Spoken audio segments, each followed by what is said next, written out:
Depuis quelques décennies, juifs et musulmans sont présentés dans le monde et particulièrement en France comme des ennemis de longue date, qui auraient, dès l'avènement de l'islam, constamment entretenu des relations conflictuelles. Cette image ainsi dépeinte falsifie l'histoire, la véritable histoire, occultée et sous-estimée de la coexistence entre juifs et musulmans.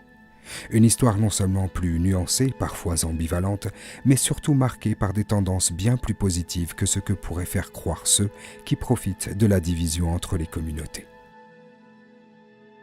Au-delà des préjugés qui détruisent des liens, mais également au-delà des mythes qui idéalisent, voici un récit apaisé, raisonné dans la mesure du possible d'un bref voyage à l'intérieur de 14 siècles de relations entre juifs et musulmans.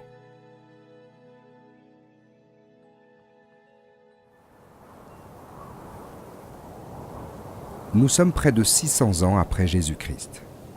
La longue et grande histoire du monothéisme se poursuit, et un homme, arabe, Mohammed, s'inscrivant dans la lignée d'Abraham, proclame, tout comme Moïse et Jésus, l'unicité de Dieu, dans une société arabe, tribale, principalement polythéiste.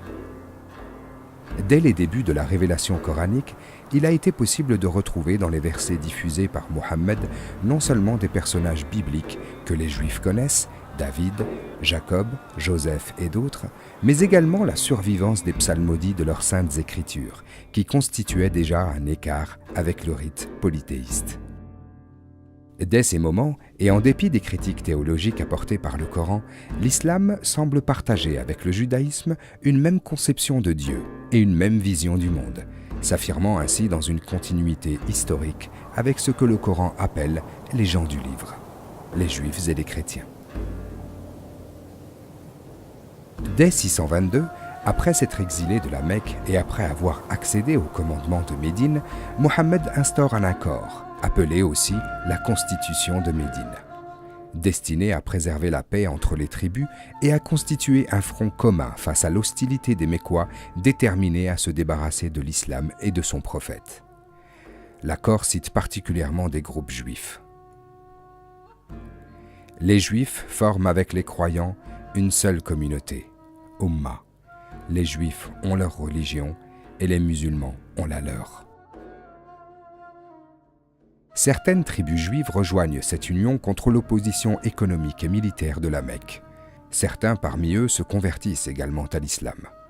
D'autres, cependant, s'allient aux Mécois, poussant les musulmans à les combattre pour des raisons stratégiques, ce qui correspondait au fond à la complexité du paysage politique global de l'Arabie. Il n'empêche que beaucoup de Juifs demeurèrent à Médine jusqu'à la mort de Mohammed, et bien au-delà, préservés dans la cité par le principe du pluralisme religieux et par le célèbre verset qui proclame qu'il n'y a pas de contrainte en religion. À la mort de Mohammed, l'islam se propage à une vitesse exponentielle. Dès 637, le calife Omar ibn al-Khattab fait la conquête de Jérusalem et la prend aux Byzantins qui persécutaient encore les Juifs, bannis de la Terre Sainte depuis l'an 135.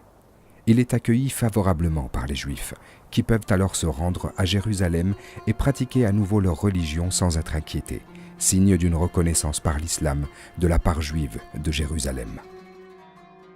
C'est dans cette cité que le calife aurait scellé un pacte redéfinissant le statut de la dhimma. Si celui-ci est aujourd'hui considéré comme un statut affirmant l'infériorité des minorités non musulmanes, il s'agissait avant tout d'un pacte assurant la protection et la sécurité des minorités en terre d'islam.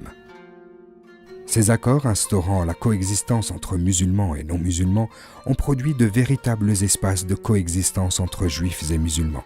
De là découlera une longue histoire de coopération interconfessionnelle dans les sphères économiques, politiques et culturelles.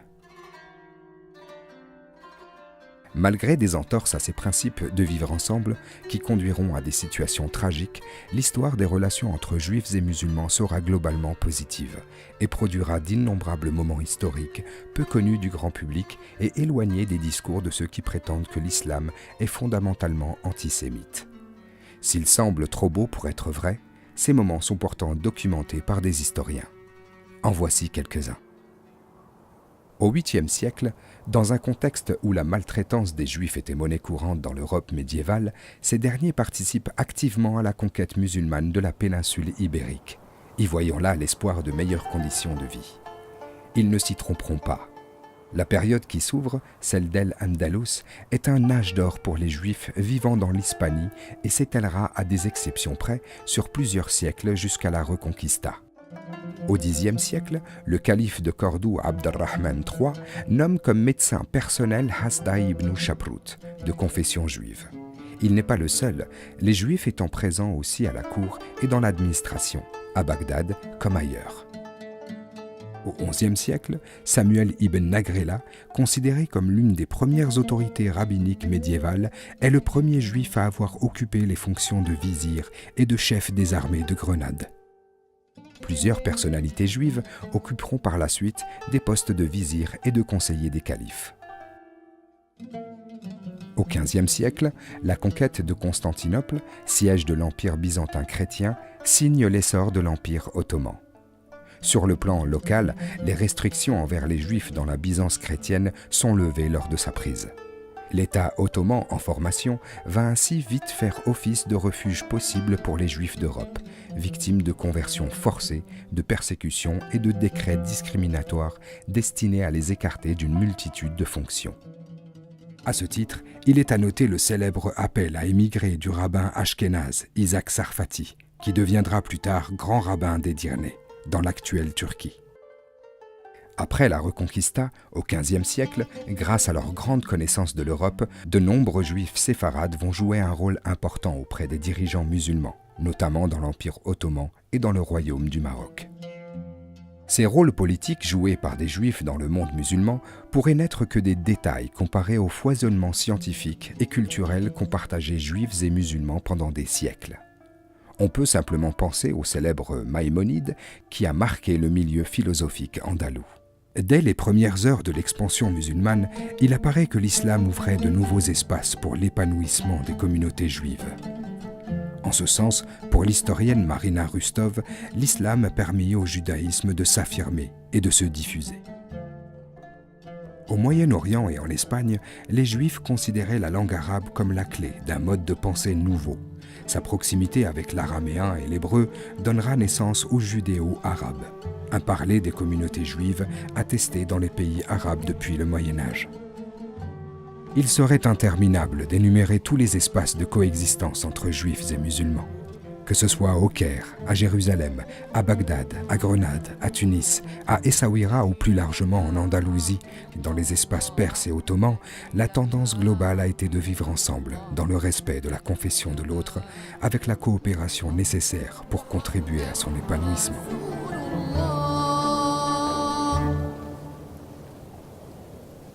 Que s'est-il donc passé pour que les relations se détériorent autant après plus de 13 siècles de bonne entente ? Le fait colonial va avoir un impact considérable. À partir de la seconde moitié du XIXe siècle, les antagonismes grandissent entre juifs et musulmans.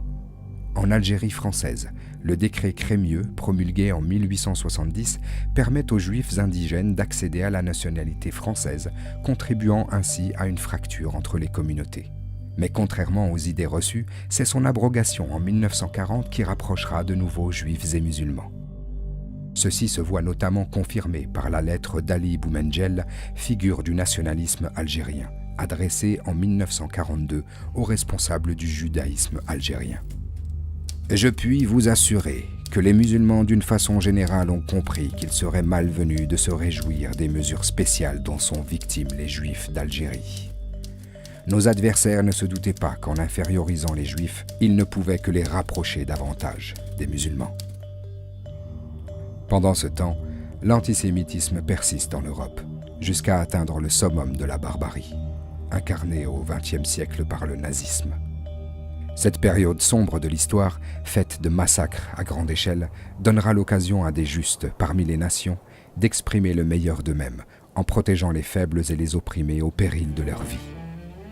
Parmi ces justes, on retrouve évidemment des musulmans, notamment issus d'Albanie, le seul pays européen à dénombrer plus de juifs après la guerre qu'avant le début du conflit, malgré le fait qu'elle était contrôlée par l'Allemagne nazie en 1943. Du côté de la Tunisie et du Maroc, malgré le carcan que leur impose le régime de protectorat, l'attitude des autorités locales, incarnée d'une part par Mounsef Bey et le futur roi Mohammed V, sera bienveillante à l'égard des Juifs. Des personnalités musulmanes se sont également illustrées dans la protection de juifs persécutés. Citons par exemple le fondateur de la Grande Mosquée de Paris, l'Algérien Sir Kaddour Ben Rabrit, qui délivra à des juifs de fausses attestations d'appartenance à la religion musulmane. Fikret Shefik Ozdoganji, vice-consul à Paris, qui avait organisé en 1944 le départ de nombreux trains en direction de la Turquie, où les Juifs étaient assurés de vivre en sécurité. Ce sont des centaines de Juifs qui ont été ainsi sauvés par des diplomates turcs en poste dans les ambassades et consulats dans plusieurs pays européens. Ces derniers ont même accordé la citoyenneté turque aux Juifs en leur délivrant un passeport, leur assurant ainsi une protection consulaire. La fin de la Seconde Guerre mondiale ne marquera malheureusement pas un renouveau dans les relations entre Juifs et musulmans. La création de l'État d'Israël, point de départ du conflit israélo-palestinien, éminemment politique, va être un des principaux points de bascule dans les relations judéo-musulmanes. Mais en ne retenant que cette histoire, on ne peut s'ouvrir à l'effervescence d'une relation millénaire entre les deux communautés. L'histoire est longue, faite de hauts et de bas, et les principes toujours prônés à la fois par le judaïsme et par l'islam résonnent et vibrent ensemble autour d'une valeur commune, la dignité humaine et la protection de l'opprimé. L'acte de bravoure de Lassana Bathily lors de la prise d'otage du 9 janvier 2015 dans l'Hyper Cacher s'inscrit au cœur de ces principes. Après avoir parcouru plusieurs siècles de l'histoire des relations fructueuses qui unissent juifs et musulmans à travers le monde, il nous plaît à penser qu'en dépit d'un contexte géopolitique défavorable, la relation entre juifs et musulmans saura trouver dans cette histoire les moyens de renouer des liens forts pour construire un nouvel avenir, ensemble, dans un cadre républicain et laïque.